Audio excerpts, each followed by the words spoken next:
Welcome back to Let's Play Resident Evil 4.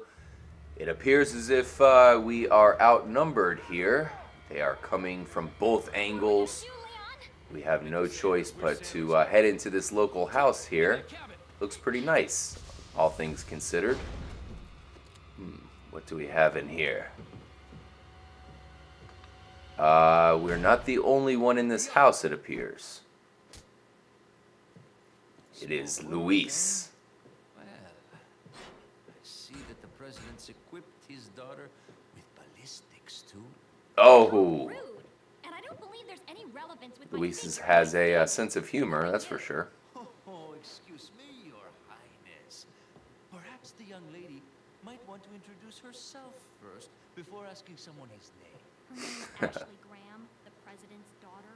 Is she... Once again, love this character. A little bit underutilized, but this is definitely a spotlight section of the game for him, that's for sure. Obvious symptom before you turn into one of them anyway. Look, Ashley, upstairs.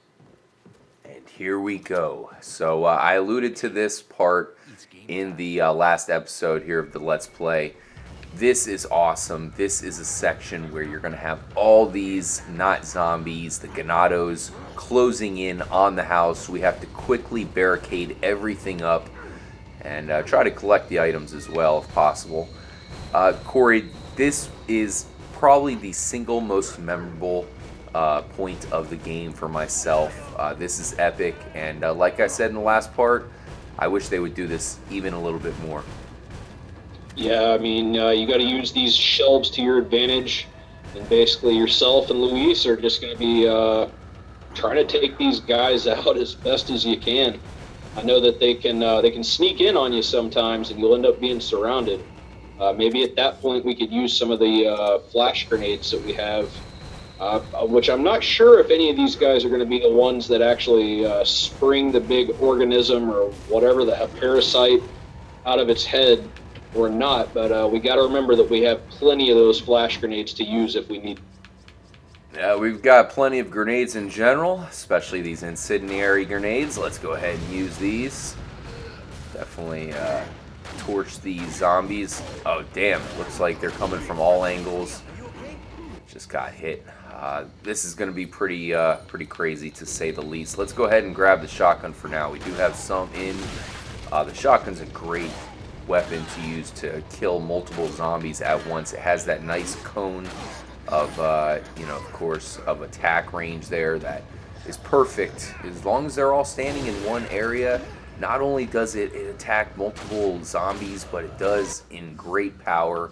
And you're going to definitely want to use that to your advantage here in this confrontation. Also the TMP, very useful here. Corey, do you remember playing this section in your playthrough of Resident Evil 4? Oh, absolutely, man. You know, this is one of those moments like we talked about where it's just super high drama and intensity. You got creatures, these parasitic villagers, whatever the hell is wrong with them, coming after you, all angles. You and Luis are just trying to fight everything off. It definitely gives you that awesome sense of panic almost that I really enjoy from these types of games. Oh yeah, and I really didn't get this feeling that much in Resident Evil 5. I felt like that game was a little bit more action oriented. I know this is as much action as you can possibly get, but at the same time, I love how we're in such a tight space here. This really is an amazing concept. Oh fuck. Damn it, this dude is right in our way, not good. So we do have some more health located upstairs here. Our case was full, so we weren't able to grab everything. Now I think we should have enough room for the rest of the items. In fact, we might need to use some more of these grenades. That shouldn't be an issue.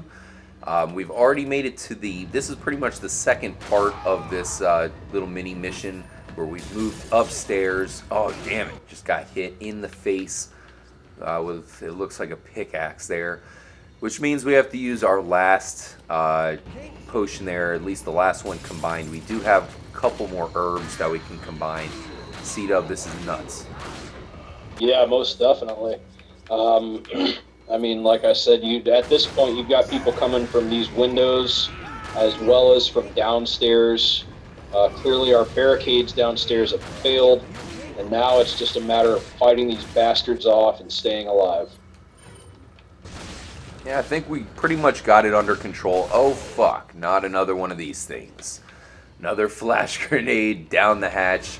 It's funny, you walk into this section with plenty of grenades, but you probably are going to walk out of it with not so many.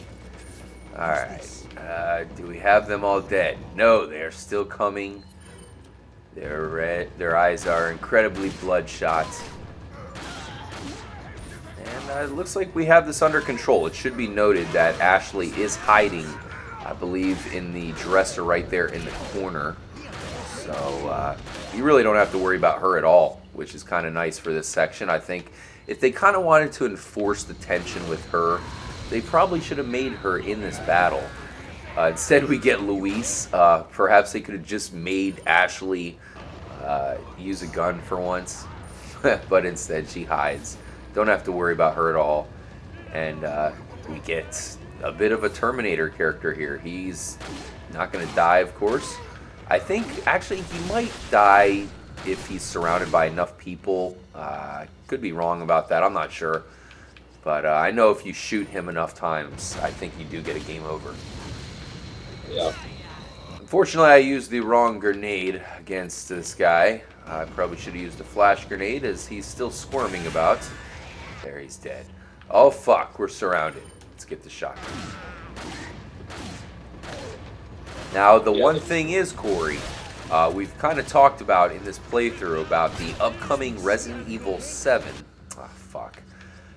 Which, let's go ahead and combine these two, which appears to be in a different perspective, at least right now. It looks like that they might go back to the original Resident Evil style with that, the third-person perspective.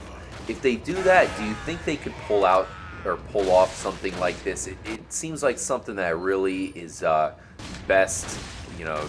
Oh, gosh damn it. There's so many of these fucking squid-looking dudes. And we are nearly dead. Damn, this is getting pretty tough. Let's try to get our distance here and throw some grenades up. We're out of grenades. We do have one more herb here. I guess we have no choice but to use it. But let's go ahead and chuck some grenades up here and hope for the best. Oh, thank God. We did it. They are finally retreating. Damn it. I'll get back to you in that question here for in a second here, Corey. But looks like we did come out alive. What next? I forgot something. You guys go on ahead. Louis. All right, and there goes Luis. Just that quick. Yeah. Pops right in and leaves. This guy must have went to the Ada Wong School for video game cameos. Yeah, once again, a little underutilized. Wish you would see him a little bit more. This next chapter coming up is pretty cool. We definitely have this, as you can see, the memorable ski lift section. That's pretty cool. I really like that area. And this is a pretty nice chapter that ends off with a bang. That's for sure. But getting back to that question I wanted to ask you, Corey, you know, if they're going to move the Resident Evil gameplay to a different dimension here, back to really the original dimension, that portion of the game that we just saw, which I think is so epic, it's probably my favorite section of the entire game, where you're trapped in that small little shack. Do you think they could pull that off with the third-person view? It seems like it would be very tough. You know, I think there definitely would be some challenges with that fixed perspective third-person camera. I also think there's something to be said that maybe in Resident Evil 7, they could possibly do something to where players who do enjoy the Resident Evil 4 and 5 style of the behind-the-back, fixed camera, maybe we could switch it, have a classic, Resident Evil 1, 2, and 3 third person, as well as the 4 and 5 style. I think that would be a pretty cool accomplishment. That would be pretty sick. Hopefully Capcom could pull it off. You know, they've been known as one of the best developers and publishers around for a long time. And hopefully they can do Resident Evil justice. I'll be honest, I was not that happy with Resident Evil 5. 6 I haven't touched, much like yourself, C-Dub. But I have high hopes for 7. And we'll definitely be covering the entire series. And kind of figuring out what went wrong in some of these Resident Evil games. And in games like this, what made them so amazing. Thank you guys for joining us for our Resident Evil playthrough. Make sure to stay tuned. It's only going to get more and more crazy and more challenging, that's for sure. Stay trippy, guys.